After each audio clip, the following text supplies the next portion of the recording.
If you want to see where Fable 5 is really failing and Gemini and ChatGPT are a lot better at, make sure you watch the video until the very end. And let's dive into it now. Let's talk about Fable 5, the brand new model that Anthropic just released less than 24 hours ago.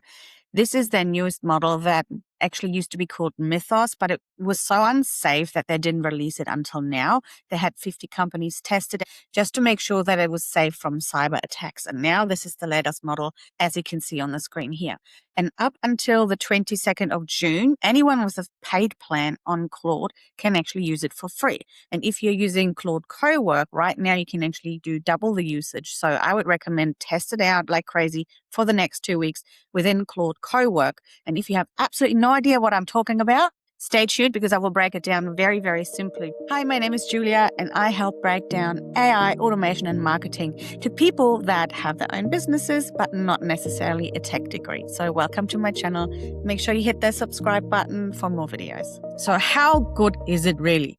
So the first thing I always like to do with any new AI model is I like to ask it how it compares to other models and also what it can actually be used for. And that is exactly what I'm doing here. So I actually like to ask for something like a comparison chart because that's really easy to read for me. Now, my background is not in tech. I have built a 7- and 6-figure business in e-commerce and in the online digital space as well. So I love to build funnels and I like to build the marketing strategy around it, but I've never actually learned coding or anything like that. And AI was new to me, just like for everyone else a few years ago. So for me, that's not my language. So I like to ask the models that I'm using to dumb it down so that I can understand it because, like I said, I don't have a tech degree. So I'm just asking it here, explain to me as if I was 12 years old.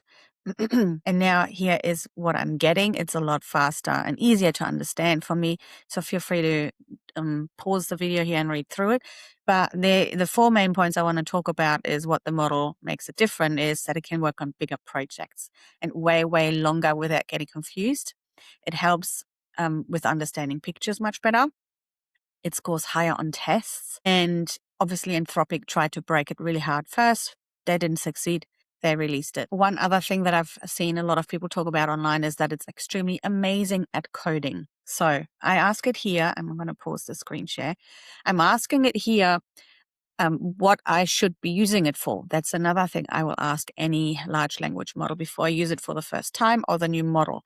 I want to find out its capabilities and what it recommends me to work on first. So in this case, it's using my knowledge base from my Claude, and I actually use Claude Code on my desktop, but I have started some projects in there just to show you via videos what to do because Claude Code is a little bit more complex. So it has my knowledge base here and it's telling me use it on some messier jobs first. It might be a multi-step task that has to do with your Shopify and your Go high-level migration. It's asking it to test it for carousel skills.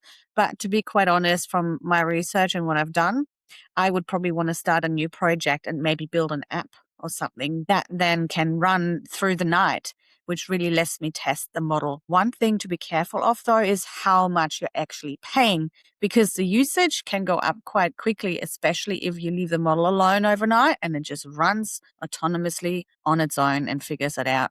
But I have seen so many people online doing it, and just to showcase how incredible the model is, and it builds apps very easily. And the coding has also become much better and it just works more autonomously on its own.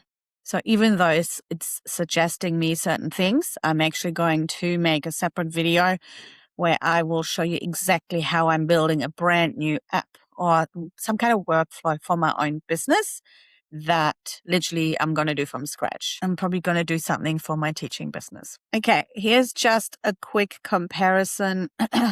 Now I'm asking it just to compare itself to ChatGPT in terms of memory, which is so important, and context. If you have ever used ChatGPT and you are maybe 20 or 30 questions in or prompts in, it starts to tell you things that are not true.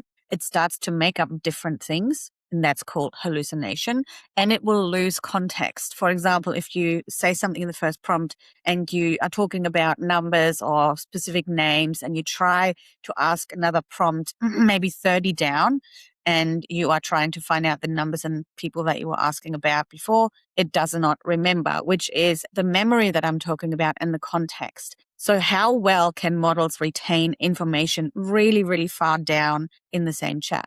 There's nothing worse when you're working on this big project and all of a sudden ChatGPT says, now I'm making stuff up. I'm pulling random stuff from the internet.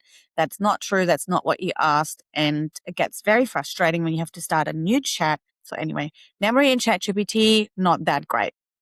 The memory, by the way, in Gemini is pretty good, the paid version, in comparison to Fable 5. I tested it yesterday, but I tested it literally for 3 hours. So here I'm just comparing it to more like the free version of ChatGPT. And the context window now with Fable 5 is much bigger. You can see here I'm highlighting that in a second. It's 1 million token context, which you don't need to know, but basically what it is, 750,000 words. You can remember it works well with, which is roughly about 2,000 to 2,500 pages. If you go down in your chat, and it will still remember the stuff you asked for it in the beginning. In comparison, we only have about 12,000 words or roughly 30 pages within ChatGPT. It actually shuts down really, really early on. ChatGPT does. And here's a side-by-side comparison once more. There's one more thing I want to show you. If you ever want to go ahead and test models against each other, here's a great little prompt that I just spoke in via Whisperflow. I want to do a live comparison to share it with people on my YouTube channel to show just how different those two models are. I want you to come up with a very in-depth prompt for ChatGPT that we'll also use in Fable 5. The prompt needs to be designed so that it can show the capabilities of the ChatGPT model in comparison to Fable 5. It has to be very in-depth prompt. Give me ideas on how to show good context. Very plain English, right? English is my second language. So anyone can do this. Just speak it in and then you can get a prompt out of it. You can also pick your industry that you want this prompt to be about. And the reason why I'm creating this is that I want to see how far down in the chat it can contain and remember the memory. So it then comes up with this massive prompt on the right-hand side with a lot of numbers and a lot of dates and even words to remember or words to never use, or something like every time you give me an output, say one particular word right at the end. And I actually tested this in ChatGPT and it actually failed after 2 prompts.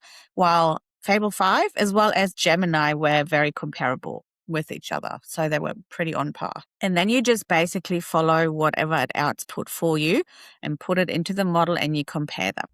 I just wanted to add this on so it makes sense to you. So this here, as you can see, this is Gemini. Then we have Claude over here, and we have ChatGPT over here. Each of these have been given this very same prompt, which is this one here, where I'm giving it vocabulary rules, certain things to use and not to use. We're replacing words with other words, banned words, and then it also has a lot of numbers in there, and it has certain rules where it says confirm with the single word calibrated. And this is after this very first instruction or prompt. And within this, it also says to every single response sign off with the sentence logged by unit 7. Random, but this is what it came up with. So now we're looking that it firstly answers with calibrated, and then after every single response, because I will start asking questions, adding thousands of words of text, documents, working on random stuff, adding recipes just to confuse the large language model with its initial prompt so that we know it's remembering, it's going back to what I actually asked it in the beginning with or for. So firstly, we're looking for the word calibrated. So Gemini did great. We have ChatGPT answered fine. And then we also have Claude, which answered calibrated. Now, the next instruction was to actually ask it to write a 700-word article of the history of workplace automation. Now, remember, we are actually looking for logged by unit 7 after the answer. So let's see how Claude did. Claude writes the article, 700 words. I didn't read it. It's just for the testing. And it successfully answered with logged by unit 7. And if we're going down, it does it all the time. If we're looking at Gemini, Gemini wrote 700 words as well.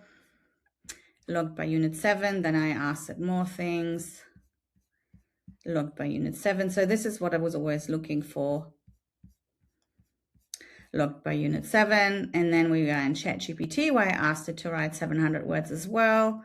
So it wrote it in here and it already failed.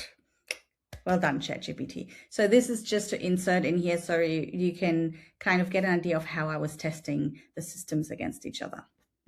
If you have half a day free, feel free to do it and create your own little prompt that you can use. So yeah, all in all, Fable 5 nailed this. However, when I asked it to do something with research, and I will now share with you my other screen. So you can see here, I have turned on my Fable 5, which is included until the 22nd. For anything else, I would probably use Opus. For everyday stuff, Sonnet. So something that I started asking it yesterday, once I was maybe 10,000, 12,000 words deep, is to start to ask it to do some research on websites. And really, really honestly, Fable 5 failed. I asked it to research me, Julia Mann, go to juliamann.ai. Gemini, perfect. But the reasoning, in my opinion, also behind it is Gemini is owned by Google, which I'm on Google. You can research me on Google and I will show up. But if you say, for example, research everything about Julia Mann from Brisbane, Australia, her company is called Nexus AI. She also has a company called Lash Tribe, and give me the websites that you can find and anything credible about her. I'm just going to copy that and I'll show you how Gemini does it. And I did this about 12,000 words in just to see if it would then remember the context from the previous conversation, which it did. I just wanted to mention Fable 5. If you want to do any research online, don't do it. It's not working. So yeah. So if you have any research tasks to do, don't do it in the same conversation. Maybe use Gemini for that or use a different model, or maybe go use Perplexity, which is probably best for research, or for anything that you want live research to be done. I would also look into Grok because Grok has all the newest news. And one other thing to mention with Fable 5, it takes incredibly long, as you can see here. Even when I said, write an email, 1,000-word email, or write a 3,000-word blog post, which I asked it yesterday, it was taking forever, whereas Gemini was very, very quick. ChatGPT stopped working after, I don't know how many words, quite few words actually, because I only use the free version, because I don't actually use ChatGPT anymore. Let me just quickly go into Gemini and pop the same question in. I know I'm not currently sharing the screen. So let me go into, finally got it. Okay. So here's the answer. I research information. Here's what I came up with. Award-winning fractional CMI, blah, blah, blah, blah. Okay. Oh, it actually did better today than what it did yesterday. It's pulling out from quite a few different websites. It's mentioning lots of different websites and channels. So that's actually not too bad.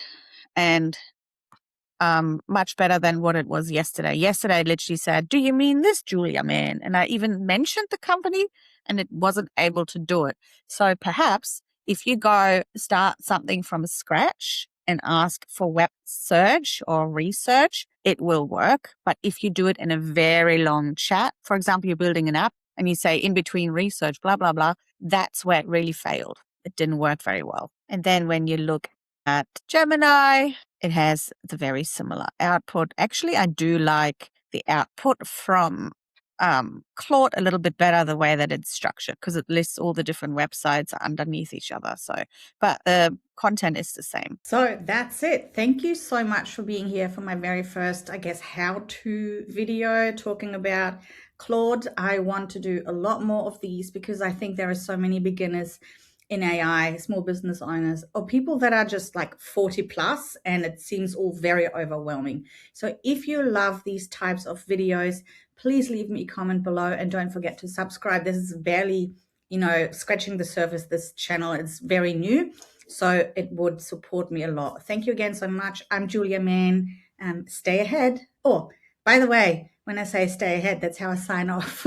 I have a podcast. It's called Ahead of the Algorithm. I'll link it down below. Bye.